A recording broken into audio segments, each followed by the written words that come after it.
Hey folks, Kevin here. Well, it's July 31st, 2025. I'm here with Thea. How you doing, hon? I'm doing great. I'm here to keep Kevin company and keep him smiling. That may not work. All right, so this is going to be a garden update. So we're going to walk around and look at the garden. So what do you have to say about the western garden plot here, hon? Oh, for the love of God. Well, I mean, the plants are alive. They're just sharing a lot of space with the weeds.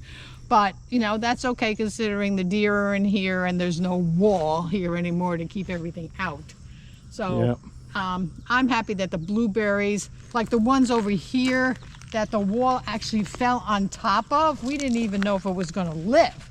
But, I mean, they're green and we picked some berries, you know, so can't complain. Quite a bit of new growth coming up here. So Nature finds a way. Yep. So that's good. So all in all, I'm happy. And of course, the periphery honeyberries are doing fine, you know. Just the weeds. Just the weeds. Yeah, it's crazy here with the weeds. But I don't have time to weed at the moment because my main job is watering the greenhouse and picking berries. But certainly after that, I'll fit this in my schedule. Oh, there you go. Yeah. So, yeah. So without the building being here, we don't have the wall up and our gates here. We just don't have it, and you can see we got lots of weeds coming in like crazy. And deer poop. Yeah, deer poop every place. Right there. Yep. Fertilizing the mat. Yeah, that's good. Then recently I had come in here and I used some 50% vinegar and torched even some of the good plants. But you can see they're going to come back. But as you can see, the deer nibble off the tops of every single one here.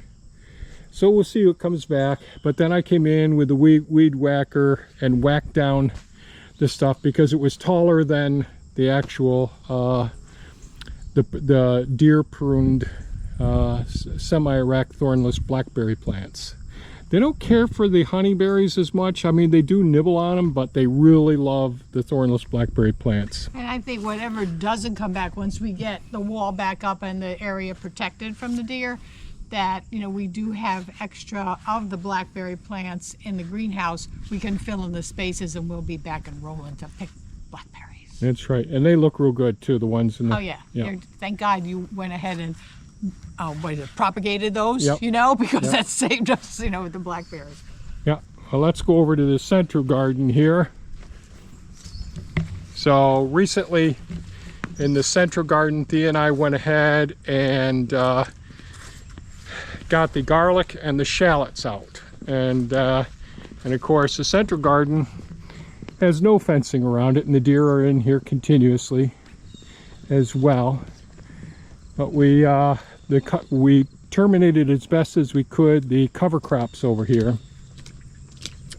I'm probably going to end up pulling up all the weed mats, since we'll probably have to put some temporary stakes up to support the walls when they're up here. And there's right in here, there's weed mats right here, but they're under, so those were pulled back last fall when we planted all the garlic and the shallots here. So these were garlic beds here. There were shallots at this end and garlic at the other end up there. Then we have some of the Norway spruce here and a few blue spruces in here. That's what we're going to put into pots so you can work on this area. So I think there's 19 of them. So we'll get that done this week. Yeah, so it really isn't advisable to dig up plants and transplant them now. It's just that I've got to modify this area because of construction. And so it's a risky thing. So if you do transplant, you want to have adequate sized pots, and these are going to take some pretty good sized pots. The other thing is you want to get them out of the ground and immediately into the soil because they're going to be shocked. And but this is the only plant really we have in here that we got to get out for construction, right? I mean, everything else is out except the comfrey, and comfrey's not going to die no matter what you do to it. Yeah, it's going to be fine, the comfrey. So. And these beds over here, these are the beds we were planning on planting in for our regular garden crops this year. But these are the cover crops that have been terminated. And of course, some of those, the brassicas, are coming back as well. Yeah. But the cover crops work extremely well. But we don't have the BCS tractor that got damaged in the damaged or destroyed in the building collapse. And usually you'd use the flail mower to take care of these beds, and that would work out great. But we don't have that right now. Better go over your herb garden, Oh, hon? yes. Oh. But I have to weed it because when I was watering yesterday or whenever it was I was doing it. Oh, I was picking things over here. Boy, I had pulled every weed out of there about 3 weeks ago, and now they're coming back with a vengeance. But that's okay. We'll get them. Like that one over there. What is that thing? It's a prickly kind of... Yes, little nettle, honey. Little nettle. So this is the herb garden, which is just so pretty and smells nice too and all. So these are the lavenders. There's a couple of different types of lavender in here. And the oregano is starting to flower there. Yep. And there's a lot of thyme. Thyme seems to do well. The one that's the lavender. That's the thyme. This is the some oregano. Sunflower. The deer like the sunflower. Oh, they love to eat the sunflower. The oregano. Now what we get, but they're not as prolific and as hardy, I guess I would say, is the sage. Yep. You know, they always have a hard time. Like these came up, you know, and then you'll see as we walk around here. I usually have enough where I can get enough to put in the dehydrators and perhaps sage for cooking. Now these guys, what are they called again? Horsetail. Yes. You just have to keep on coming back and pull them out. Yep. Because they kind of trail. They just keep on sending roots out and making a new one. So these are also the sage, and they've gone to flower and seed over here. Yep. So lots of times I'll find like a little baby, you know, yep, growing up, and yep, it's nice to have a young. Like right here. It's a little sage growing yep, up in the thyme. So I'm always very careful when I'm weeding not to pull out a baby one, because I figure these are older plants, and if we can get a younger plant, you know, growing, yep, would be great. I just touched that leaf. It's beautiful to smell. Oh, the smell. That's why I don't mind crawling. I actually crawl around in, you know, weed, yep, in here, and and it smells so good. I love it. Okay. Okay, that's this area. All right. Where are we going next, hon? Let's go over here to the beautiful trellis without our beans. So this trellis here, put in years ago. It's really a great trellis. We usually have our scarlet red runner beans growing up here, but they were planted twice, but somebody's eating them. There's just a couple of beans, and I'm not going to worry about them. But yet 2 days ago I went ahead and pulled a lot of weeds out of here, took care of that, and then I came through and I used the hedge trimmer to go down through the raspberry plants. But here's the area where the weeds have just taken over. And again, you know, I just don't have the time. We don't have the time to do all the weeding that we want to do and all. But this garden actually has fences around it, so the deer have to jump the fence in order to get in here. And they've been pretty good. They don't really care because they have nice other places to go now. Yep.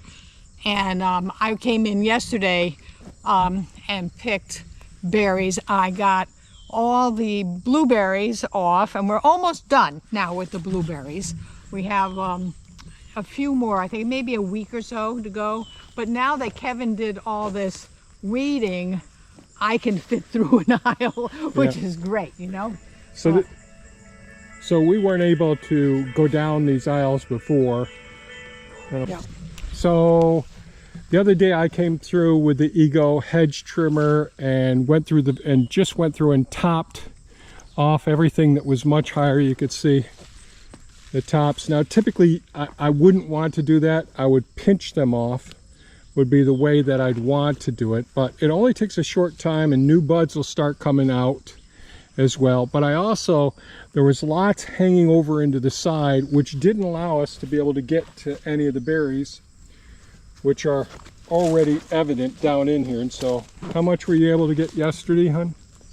About a half of a gallon Ziploc bag, Yep. but that was only doing like that side over here, and not even to the end of this side. Yep. Because look at all of them, Yep. as you can.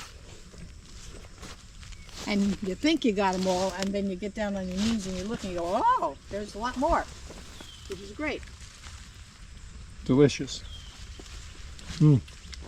So I'm grateful that Kevin did that because it was blocked in, and I Yeah. couldn't even walk through. Yeah, it was just solid there. And there's a lot more weeding and stuff to do, but you know, We'll get that's there. that's a lot of this stuff is just going to have to wait. Get harvesting and getting things for the winter for our smoothies, you know, Yep. is the main thing. Like you can see, I came down here now. Even some of them are turning more ripe Yep. for me. So it's kind of an everyday you can pick something. But I'm gonna Yep. after I water the greenhouse, I'm gonna come in here because it's a nice cool day today. You Yep. know, to do that. So one of the things I would say is that, you know, we have so much, and people will comment, geez, you have so much for two people, or the land or whatever, and you know, and our granddaughters are living in our new property over there, which is, you know, we drive back and forth all the time, and my great-grandson is there. So I'm really hoping that someday all of this that they'll be able to take the benefits of as well, regularly picking, because honestly there's enough fruit production alone to keep one person harvesting 7 days a week, 4 hours a day. I mean, the mulberry trees themselves, they're constantly producing berries. You know, you battle with the birds, but it's just continuous. So Sharing. yeah, sharing. Sharing. What's these called again? The pretty red ones? Bee balm, Yeah. Oh, look who this guy and came a up. little sunflower there as well. Oh, sunflower the deer didn't get. Nice. Yeah. Nice. Well, let's head on over. So this is the area that I used to grow the sweet potatoes in, but it's just not going to happen this year, unfortunately. I did come over and do a little weed whacking over here some today, and you can see there's some weeds popping up in our strawberry beds. I know.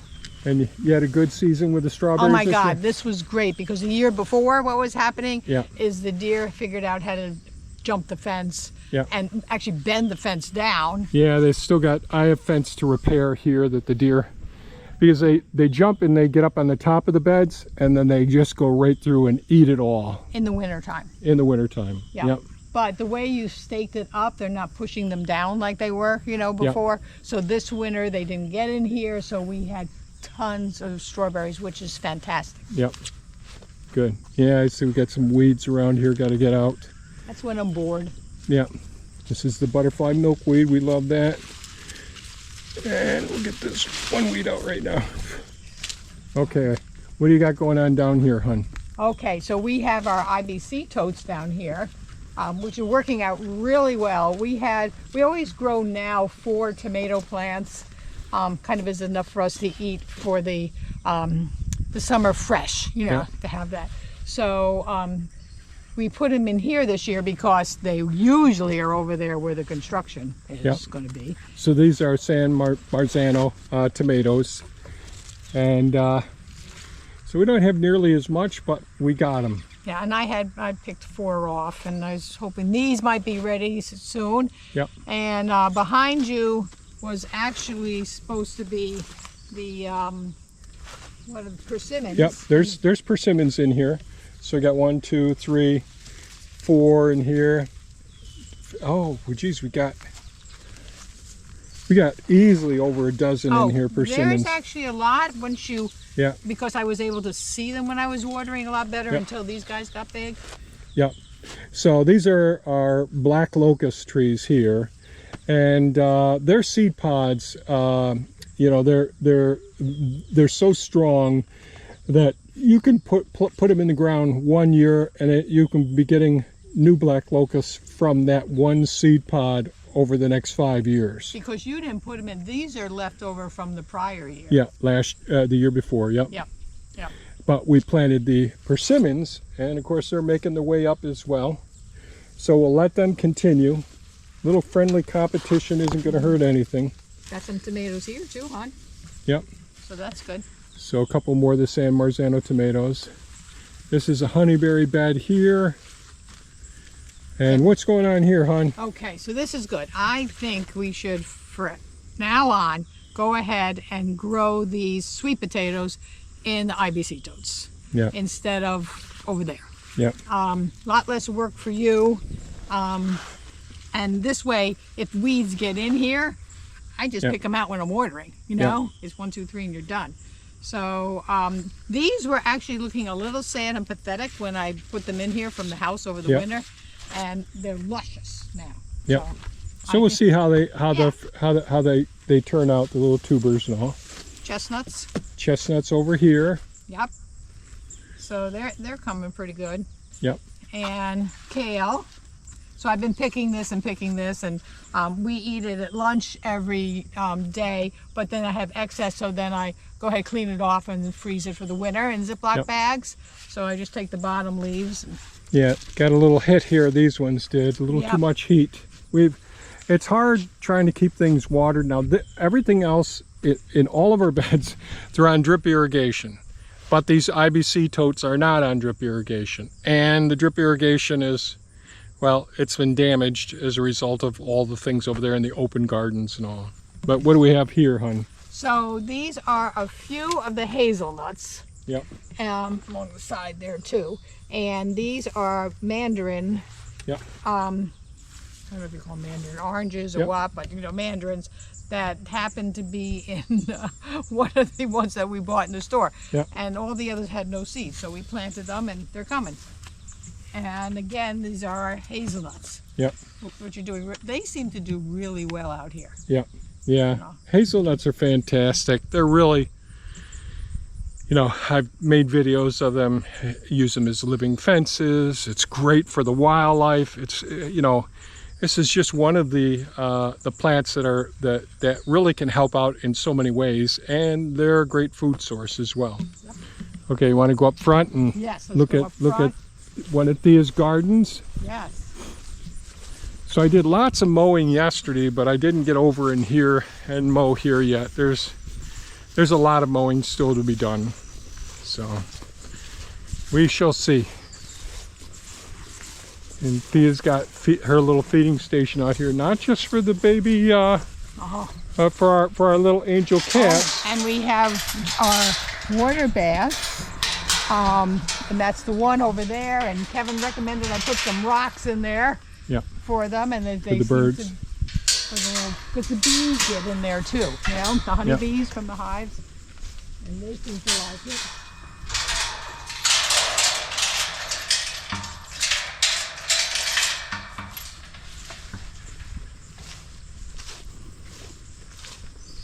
So this little building got damaged. The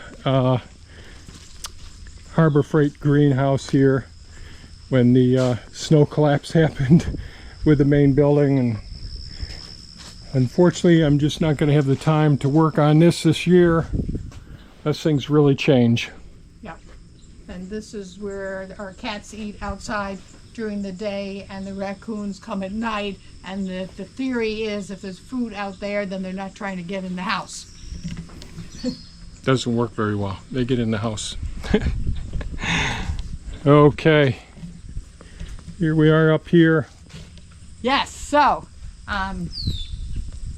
we are going to have plenty of plants to replant around because they produce very well here. These are Kevin's brother Jim's irises, which started with just a tiny little row there on the other side, and as you can see, they've taken over everything all the way down.